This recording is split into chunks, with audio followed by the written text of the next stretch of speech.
監視板のランプテスト。はい、了解です。次に機関室操作盤。はい、点灯しております。了解です。操縦空気。はい、あとはこちらのハンドルの方も。はい、了解。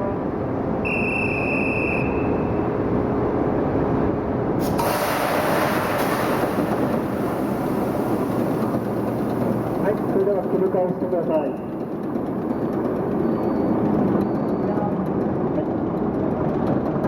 はい、切り替えることができます。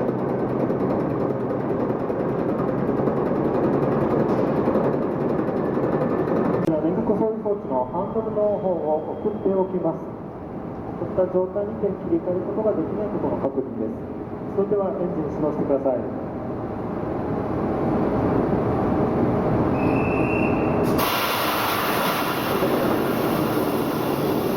はい、操作位置を見てください。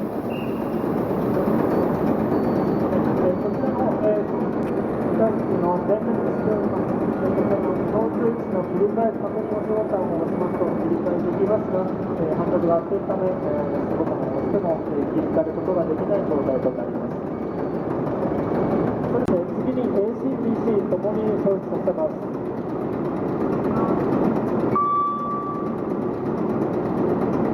はい、回転の方を維持しておきます。それでは、してください。